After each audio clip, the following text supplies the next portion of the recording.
오늘은 계속 이제 창세기를 묵상을 하고 있습니다. 생명의 삶에서 큐티를 나오고 있는데, 요즘에는 이제 창세기 요셉의 삶을 들어왔어요. 그래서 요셉의 일생을 쭉 묵상을 하면서 하나님께서 사랑하는 자기 자녀들에게 요셉처럼 이렇게 고난을 허락하시는 목적에 대해서 좀 나눴으면 해서 오늘 정리를 좀 해봤습니다. 하나님은 왜 고난을 허락하시는가? 물론 하나님이 우리에게 주시는 고난이 어떤 한 가지 목적만 가지고 고난을 주시는 건 아니겠죠. 여러 가지 목적이 분명히 있습니다. 근데 가장 본질적인 얘기를 좀 해보려고 그래요. 고난의 목적의 가장 본질적인 차원입니다. 나름대로 조금 깊이가 있다고 생각합니다. 이건 한 번쯤은 꼭 우리가 짚고 정확하게 알고 넘어가면 좋은 고난의 목적이라고 생각합니다. 고난을 좀 이해하려고 그러면 우리 성도들이, 하나님의 아들, 딸들이 당하는 고난, 이 땅에서 하는 고난을 이해하려고 그러면 먼저 이해해야 될 게 반드시 뭐냐면 하나님이 우리를 어떤 존재로 만들고 싶어 하시는가예요. 어떻게 만들고 싶어 하는가 까지 가야 우리는 사랑한다고 한 하나님이 왜 나한테 이렇게 하시나에 대한 질문에 답에 접근을 할 수가 있어요. 하나님은 우리를 뭘 만들고 싶어 하시는가, 우리로. 이걸 건너뛰고 그저 예수 믿고 천당 가는 것만 생각해서는 절대로 이해 못하는 게 우리가 이 땅에서 하는 고난일 겁니다. 예수는 믿게 되었는데, 그래서 내가 하나님이 나를 사랑하시는 아버지가 됐다고 하는데, 그 아버지의 의도가 이해되지 않으면 그저 현실에서 복받고 편하게 그냥 살다가 천당 가는 것밖에 다른 기대가 없는 거예요. 이제 예수 믿고 나서는 천당 가는 거, 잘 살다가 그냥 큰 어려움 없이 살다가 천당 가는 거. 이 이해 수준에서는 항상 생각하는 게 평안해야 되는 거 아니야? 아니, 전능하신 하나님을 아버지로 모시고 사는 자녀라 그러면 평안해야 되는 거 아니야? 형통해야 되는 거 아니야? 만사가 형통해야 되는 거 아니야? 라는 기대 속에 그저 그런 것들, 평안, 형통, 성공, 뭐 이런 것만 열심히 구하는 거죠. 열심히 구하는 거야. 그리고 제가 언젠가도 말씀드렸듯이 그렇게 열심히 구하는 것에 기도 제목의 본질을 파고 들어가면 다시 여기 기도하러 안 오게 해주세요, 이거예요. 다시 여기 기도하러 와서 이렇게 좀 부르짖고 이렇게 안 하게 좀 모든 거를 알아서 좀 미리 다 채워주세요. 그래서 그렇게 열심히 기도하는데도 이제 안 들어주시면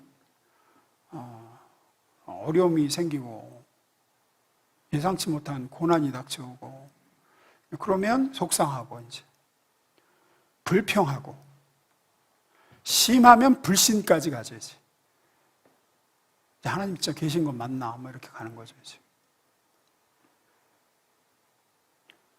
따라서 우리가 먼저 짚을 건 하나님이 우리를 구원하셔서 어떤 존재로 만들길 원하시는가예요. 그리고 하나님이 우리를 만들고자 하시는 그 의도에는 고난이라는 학교가 필수 코스다, 필수 과목이다 라고 밖에 성경을 보면 얘기할 수밖에 없죠. 이걸 알지 못하면 광야의 이스라엘 백성처럼 쉼없이 불평하고 원망하는 거예요. 도대체 왜 우리를 애굽에서 끄집어내서 이 광야에서 이 고생을 하게 만드냐. 계속 그 얘기하는 거예요. 계속. 하나님은 이 백성으로 어떤 백성을, 하나님의 어떤 제사장 백성을 만들고자 하는 그 뜻 가운데서 지금 광야 학교로, 고난 학교로 입학을 시키셨는데, 그래서 애굽의 종로로 하던 이 백성을, 그 노예로 살던 백성을 하나님의 성장하고 성숙한 자녀로 만들고자 하시는데, 그거를 이제 이해 못하니까 물이 없다, 먹을 게 없다, 길이 험하다, 계속 그냥 그러는 거죠. 이제 그 과정을 통과해야 하나님의 마음을 아는, 하나님과 교제하는 그런 존재로 하나님 앞에 설 수 있게 되는데, 우리나 출애굽할 때 이스라엘 백성이나 구원은 이스라엘 백성이 애굽의 그 노예 생활, 종노릇에서 풀려나게 된 것, 우리가 죄의 사슬에서 마귀 종노릇에서 풀려나게 되는 그 구원은 하나님의 전적인 은혜와 주도 아래 단박에 이루어졌습니다. 단박에. 거기에서는 이스라엘이 한 것도 없고 우리도 한 게 없습니다. 하나님이 단박에 우리를 강력한 그리스도의 십자가 은총으로 우리를 마귀 권세에서, 죄에서 끄집어내셨죠. 이스라엘 백성도 10가지 재앙으로 6월절 어린 양의 피로 이스라엘 백성을 끄집어내셨죠. 그리고 홍해를 가르시고 통과하게 하시고, 거기까지 이스라엘이 한 거 아무것도 없습니다. 그것도 아주 급박하게 하나님 한꺼번에 다 진행하셨습니다. 우리의 구원도 그렇게 이루어졌죠. 여러분은 죄사함 받기 위해서 뭐 백일치성 드리고 뭐 그런 거 한 거 없습니다. 예수님이 갈보리 언덕에서 이룬 것을 그냥 그 은총이 내게 부어짐으로 한 방에 다 이루어졌죠. 그러나 그렇게 구원받은 이후의 과정, 이스라엘이 홍해를 건넌 이후의 과정은, 그렇게 해방된 사람은 하나님이 목적하는 사람으로 만드는 문제에 있어서는 그저 은혜로 그렇게 한 방에 안 됐습니다. 출애굽 이후에 광야에서 길고 지난한 이제 광야 학교와 고난 학교를 통과하는 하나님의 연단의 과정이 있었죠. 그렇게 하고 나서야 가나안에 들어가게 하셨죠. 우리도 그렇습니다. 죄와 사망의 종노릇에서 해방은 십자가의 은총을 받는 순간 이루어졌고, 그렇게 홍해를 건너 우리에게 성령 침례를, 우리는 성령을 받았죠. 그렇게 기쁨의 찬양을 부르고 이제 내가 예수 하나님의 자녀가 되었다라는 기쁨을 만끽함과 동시에 광야 학교가 기다리고 있었습니다. 그때부터 시작이에요, 고난은. 그러면 하나님은 구원한 이스라엘 백성을 광야 학교를, 고난을 통과시킴으로 어떤 사람으로 만들기 원하시길래 그렇게 하시는가? 앞서 말씀드린 대로 하나님은 도대체 우리를 구원하신 목적이 뭔가? 우리를 어떤 존재로 만들고 싶으셔서 구원하셨나?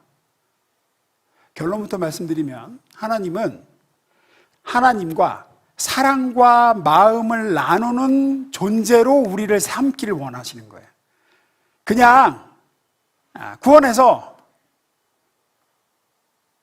잘 살다가 천국으로 휙 데려가기 위해서 우리를 구원시키신 게 아니라, 구원하셔서 이 땅에서의 여러 과정과 체험과 이런 어려움들을, 광야 학교를 통과하고 하나님을 의지하는 훈련, 뭐 이런 여러 가지를 통과하면서 하나님과 마음을 나눌 수 있는 존재로,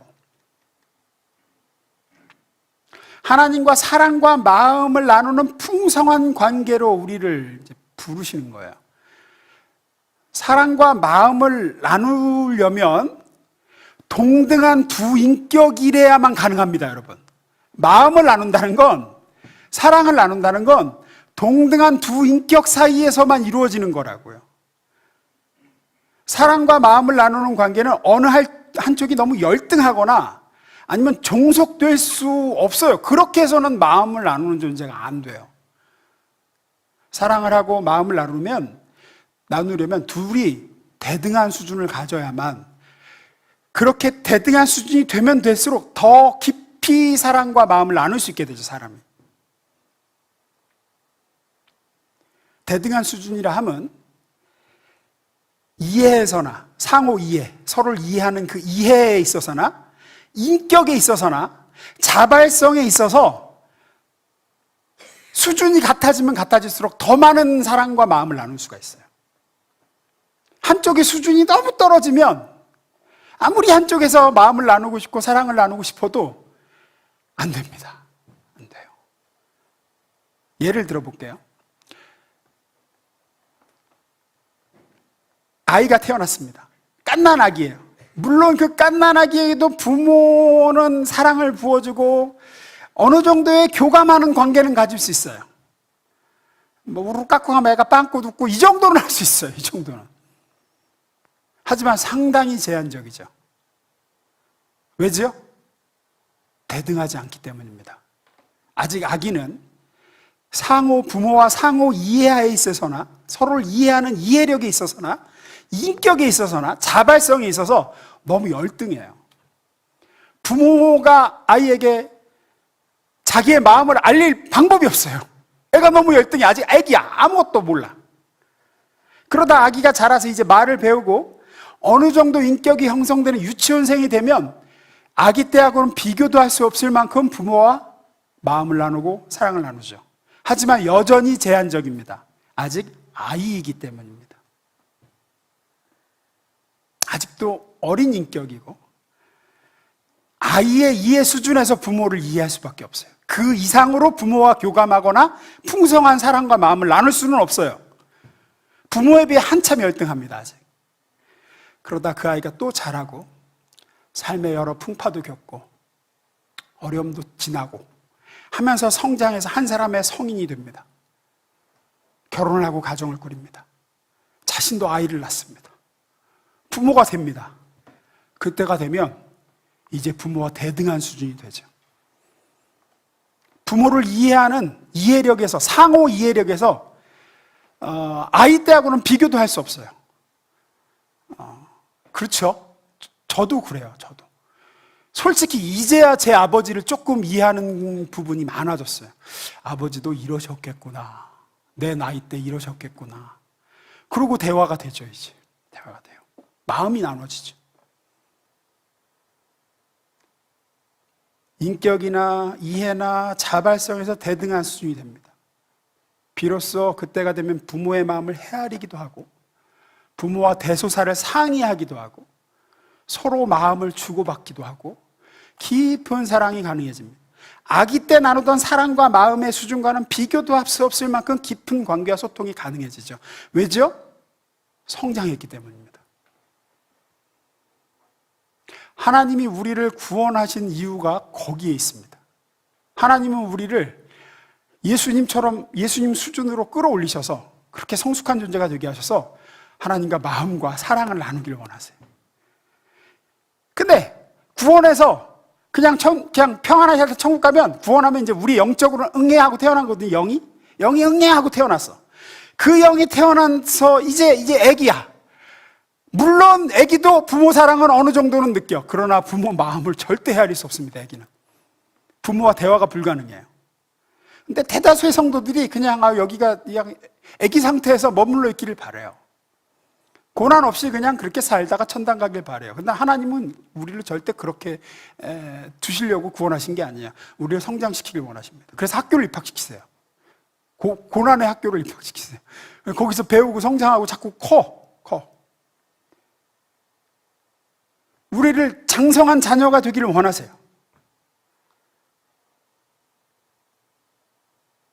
그러다가 유치원생이 되고 초등생이 되고 우리 영적으로, 그러다 청년이 되고 그러다 장성한 어른이 되면 예수님의 수준에 가까워지면 가까워질수록 이해에서나 인격에서나 자발성에서 하나님과 더 많은 것을 우리는 나눌 수 있게 됩니다. 아버지 하나님의 마음을 알게 됩니다.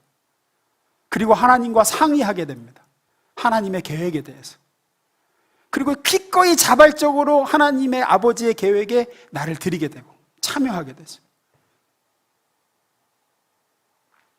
그게 하나님이 우리를 향하신 구원의 목적입니다. 그래서 그걸 위해서는, 그러니까 하나님 우리가 평안히 사는 게 목적이 아니라니까요. 편안하게 살다가 하늘나라 데려가시려고 구원하신 게 아니라 성장시키셔서 자기하고 대등한 관계로 마음을 주고받고 하나님의 일을 같이 하고 그런 관계를 되게 하려고 우리를 부르신 거라고요. 그리고 그 성장을 위해서라면 하나님은 아무리 우리가 울고 때렸어도 손을 붙잡고 학교에 입학시키시는 거예요.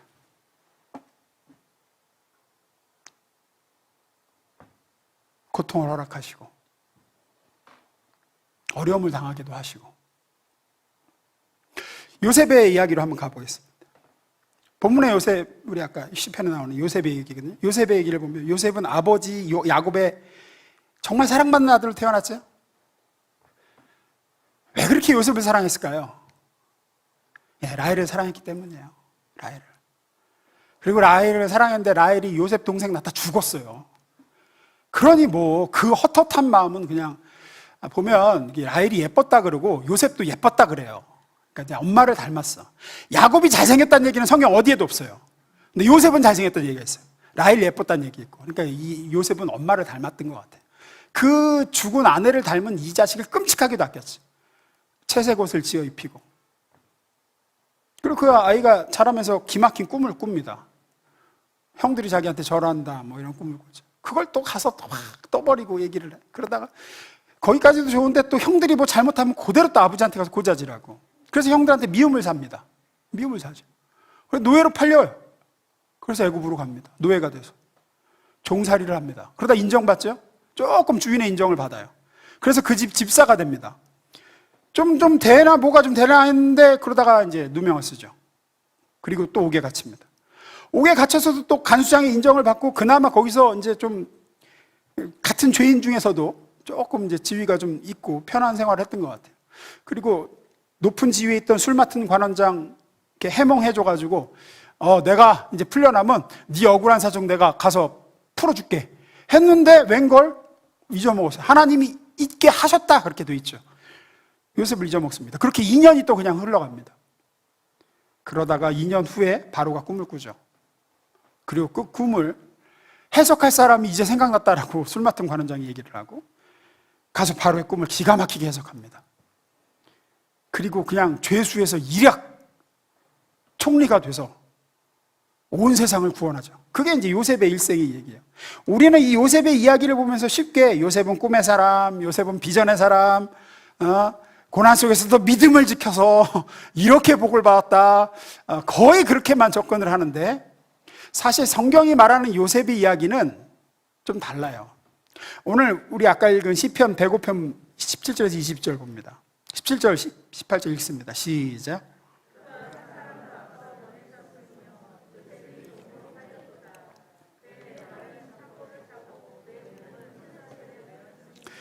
예, 여기에 나오는 모든 동사는 다 수동태로 되어 있습니다.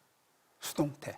그러니까 요셉이 뭐를 했다라는 단어는 하나도 없고 하나님이 요셉으로 하여금 그렇게 되게 하셨다라고 다 써 있어요.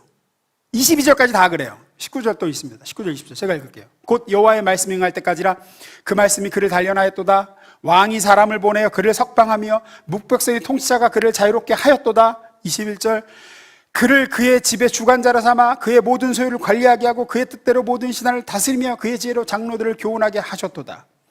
전부 수동태예요. 보냄을 받았다, 팔렸다, 착고에 매였다, 단련하였다, 자유롭게 되었다, 관리하게 되었다. 전부 다 능동태는 하나도 없습니다. 이 동사 전부 수동태입니다.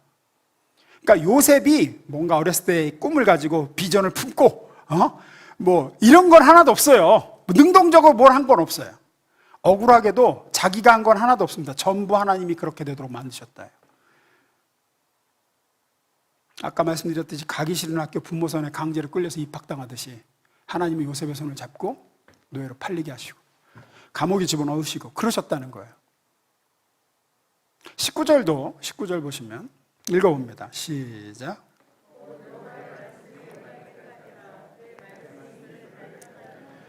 이 말씀도 자칫 요셉이 말씀을 붙들고 고난을 이겨냈다 이렇게 해석하는 분들이 있는데 그런 뜻이 아닙니다. 말씀이 그를 단련하였도다 해서 이 말씀은 성경 이 66권을 얘기하는 게 아니에요. 이때는 아직 성경이 이렇게 책으로 나오기도 전이에요. 책으로 없었을 때야. 여기서 말하는 말씀은 뭐냐? 태초에 말씀이 계시니라 할 때 그 말씀이에요. 빛이 있으라 하시면 빛이 있었고 하시는 그 말씀이에요. 즉 여기서 말씀은 하나님의 구체적인 개입을 얘기해요.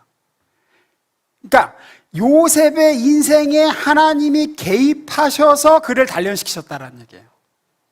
하나님의 개입. 어떤 개입?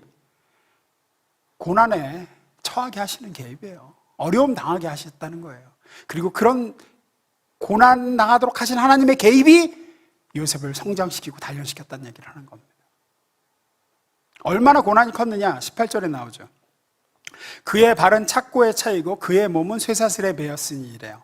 우리가 읽을 때는 그냥 요셉이 옥에 갇힌 얘기를 하는구나 싶지만 여기서 그의 몸은 쇠사슬에 매였다 할 때 몸 보면은 그 성경 혹시 있으신 분, 지금 성경 책으로 보신 분, 몸하고 거기에 난해주 있는 거 아세요? 그리고 맨 밑에 써 있어요. 있죠? 뭐라고 써 있습니까? 예? 혼이라고 돼 있죠? 예. 몸이라는 단어가 히브리어로는 사실은 혼이에요, 혼. 소울이에요, 소울. 그러니까 혼이 쇠사슬에 묶였도다. 그리고 오히려 직역하면 혼이 쇠사슬에 뚫렸도다예요. 직역하면 그래요. 그게 무슨 얘기냐? 요셉의 마음이 엄청 상하도록 하나님이 하셨다는 거예요. 혼을 쇠사슬이 꿰뚫었다라는 뜻입니다. 절망했고 아무런 소망이 없게 되었다. 그러니까 비전 붙들고 이겨낸 게 아니라 하나님이 요셉을 그렇게 만드셨다, 그 얘기예요. 깊은 절망과 혼이 쇠사슬에 뚫려 꿰어져서 묶여있듯이 그렇게 만드셨다. 요셉은 나중에 그렇게 살다가 옥에서 나와 총리가 되고 온갖 영예와 부귀를 누리며 권세를 가지고 가정을 이제 꾸리고 그랬을 때도 자기가 어린 시절의 꿈과 자기가 겪은 고난과 이 인생 여정을 전혀 연관지어 생각하지 못했습니다. 왜 그러냐면 애굽 여인과 결혼해서 자식을 둘 낳는데 낳았을 때도 그 자식들에게 자신의 비전과 연관시켜서 이름을 짓지 않아요. 그냥 내가 이제 안정을 좀 찾았다. 내가 과거의 상처를 잊었다. 이제 좀 살만하게 됐다 내가. 그 정도 이름을 붙이죠. 므낫세와 에브라임이라고. 요셉은 하나님의 그런 자기 인생을 향한 계획 이런 거 하나도 몰랐습니다. 비전을 붙들고 뭘 한 게 아니에요. 하나님이 그냥 강제로 그를 막 고난에 처하게 이쪽에다 집어넣고 이쪽에다 집어넣고 하신 거예요. 그 과정을 다 지난 후에야 요셉은 성장합니다. 그리고 수준이 올라갑니다. 하나님을 이해하게 됩니다. 하나님의 인격을 담게 되고 자발적으로 하나님의 계획에 자신을 드리고 자신이 순종을 하게 돼요.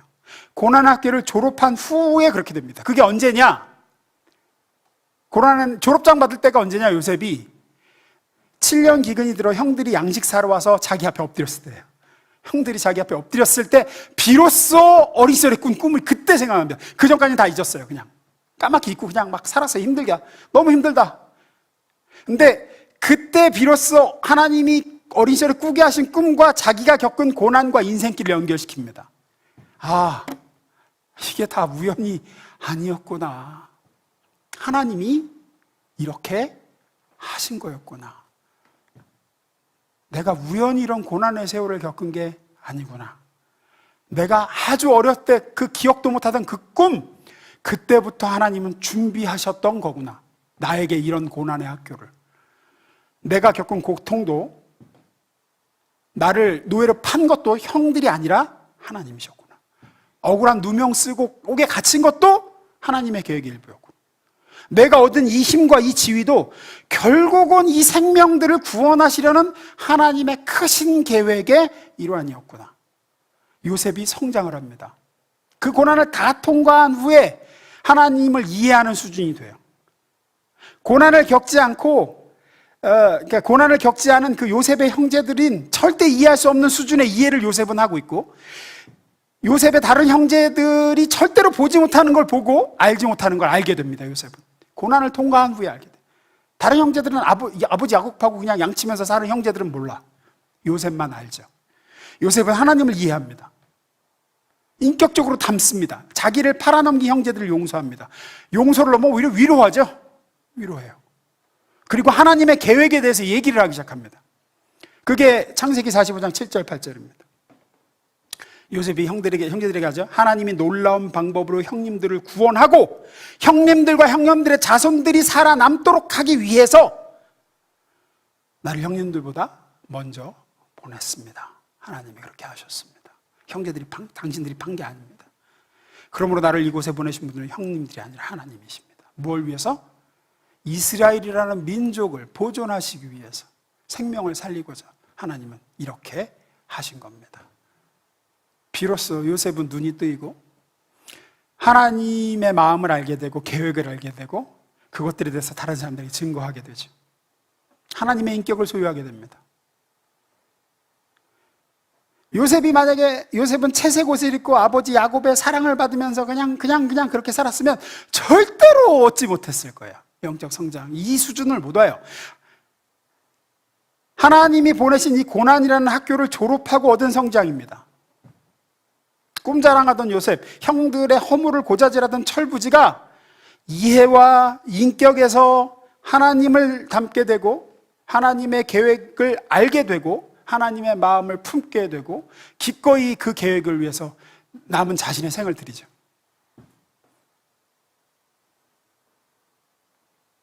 하나님은 요셉과 이런 관계를 원하셨던 거예요. 요셉을 그냥 그렇게 채색 옷 입고 와 좋다 이렇게 사늘다가 천국 데려가시는 게 아니라 이렇게 끌어올리셔서 요셉아, 사실은 내 계획이 이렇고 내 마음이 이렇다 하고 요셉과 의논하고 요셉을 하나님의 일에 동참시키고 그런 부모 자식 관계를 원하신 거죠. 그냥 울고 과자 사주세요, 뭐 용돈 주세요, 이런 관계에서 그렇게 살다가 천국 오는 게 목적이 아니셨고, 하나님의 사람들은 전부 다 그래요. 성경에 보면 요셉의 아버지 야곱도 그러죠. 그냥 집에서 엄마 리브가 치마폭에 쌓여서 그렇게 계속 살았으면 야곱은 절대 그 수준이 안 됩니다. 베델의 돌베개와 외삼촌 라반의 핍박과 야복강의 씨름과 그런 하나님의 고난학교를 다 졸업하고 성장한 후에 야곱은 하나님의 뜻을 알게 됩니다. 하나님의 뜻을 알게 돼요. 하나님의 마음을 알게 됩니다. 하나님의 인격을 담게 됩니다. 자발적으로 하나님의 뜻에 따르게 되죠. 노년의 야곱을 보면 요셉이 아들 둘 데려오잖아요. 므낫세, 에브라임을. 므낫세가 장자고 에브라임이 차자입니다. 근데 야곱이 어떻게 축복하죠? 이렇게 축복하죠. 그러니까 요셉이 딱 아버지 여기가 장자니까 오른손을 장자한테 얹으셔야죠. 그러니까 뭐라 그럽니까? 아들아 나도 안다. 나도 알아. 내가 장자 찾아 구분 못해서 이렇게 한 게 아니야. 하지만 아우가 더 형보다 크게 될 거야. 이게 무슨 얘기냐? 이게 하나님의 계획을 훤히 알고 있어요. 그만큼 야곱의 영성이 하나님과 영적 교제를 나누고 있다는 걸 알려주시는 거예요. 하나님이 야곱에게 하나님의 속 마음을 얘기해요. 야, 내가 네 손주 중에 에브라임을 므낫세보다 크게 하려고 그래. 근데 왜 그러시는데요? 자신이 여차여차해서. 근데 야곱의 수준이 거기까지 간 거예요. 고난을 통과하면서 야곱이 성장을 해가지고. 우리도 마찬가지입니다. 왜 우리에게 이런 어려움을 겪게 하실까? 왜 사랑하신다면서 그냥 형통하고 평안하고 순탄하게 살다가 천국 가면 안 되나? 왜 이런저런 고난의 학교를 통과하고 그렇게 함으로서만 우리 인간은 참 안타깝게도 저와 여러분 우리들은 고난의 학교를 통과해야지만 야곱처럼 요셉처럼 성장을 합니다. 그리고 아버지 하나님과 마음을 나누고 사랑을 나누고 하나님을 이해하게 되고 알게 되죠. 대표적인 게 욥의 고백이죠. 우리 잘 아는 욥기 42장 5절 읽습니다. 시작.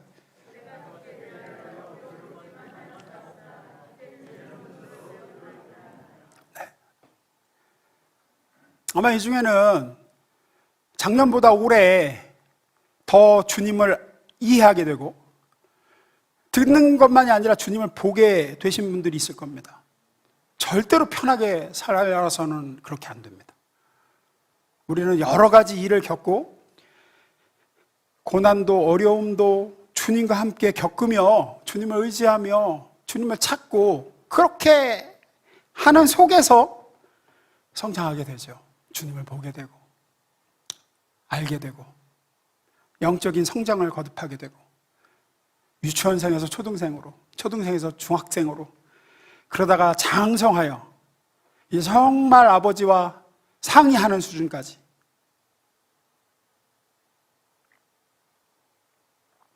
그냥 예수 믿고 구원받아 평안하게 살다 천국 가는 게 솔직히 우리의 바람일 겁니다. 어려움 없이. 하지만 하나님은 우리를 향한 목적이 거기에 있지 않으십니다. 그저 영적 아기로만 머물러 있다가 천국 오는 게 하나님의 뜻이 아닙니다. 성장하고 자라서 아버지 하나님과 눈높이가 맞고 아버지를 이해하고 인격이 자라 아버지의 사랑도 알고 마음도 알고 계획도 알고 아버지가 원하시는 생명을 살리는 일도 기꺼이 자발적으로 동참해 줄 줄 아는 아들, 그런 딸. 정말 그렇잖아요. 자녀 중에도 다컨대도 못 믿어온 자식이 있고 정말 믿어온 자식이 있잖아요. 근데 그런 믿어온 자식이 되기를 원하시는 거죠. 저와 여러분이 하나님의 고난의 학교를 통과하며 그런 하나님의 정말 믿음직한 아들, 딸, 아버지의 마음을 아는 아들, 딸로 자라가기를 주의 이름으로 소망합니다. 그러면 한 가지만 잠깐 덧붙이고 마칠게요. 그러면 그냥 고난이 왔을 때 이거 하나님이 입학시키셨구나, 그리고 그냥 체념 아니야. 아유, 그냥 또 왔네. 그냥 이러고 주신 고난이니 뭐 당해야지 별 수 있나, 뭐 이러라고 그러느냐, 성경은. 그건 아닙니다. 그건 아니에요. 우리는 고난이 오면 당연히 낙심하고 슬퍼하고 괴로워합니다. 그건 자연스러운 반응입니다. 근데 성경은 우리에게 그렇게 하나님이 고난의 학교에 입학시키셨을 때 오히려 찬양해라, 감사해라 그러죠. 찬양하고 감사해라. 빌립보 감옥의 바울과 실라처럼. 성도이지만 참 목회자인 제게 존경심을 유발하고 그냥 도전이 되는 분들이 있어요. 제가 성도인데도 고개가 이렇게 숙여지는 분들이 있어요. 어떤 때냐면 부를 수 없는 찬양을 부를 수 없는 상황에서 올려드리는 분들을 보면 그래요.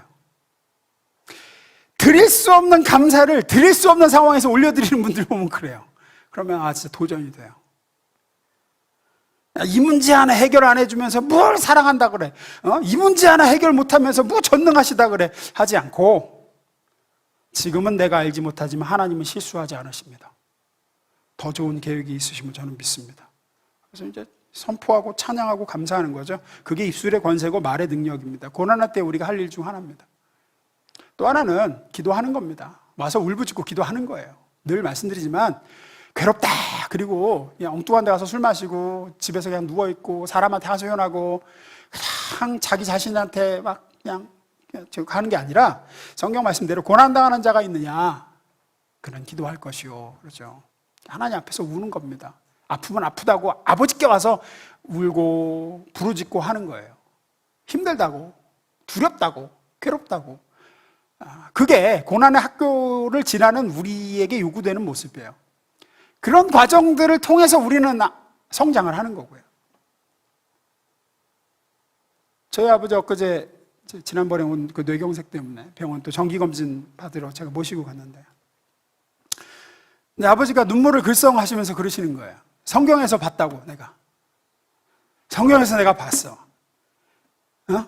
열왕기하에서 히스기야가 얼굴을 벽으로 향해서 하나님께 울부짖으면서 하나님께 기도했더니 하나님이 내가 네 수명을 15년을 연장시켜 주겠다, 내가 성경에서 읽었다는 거야.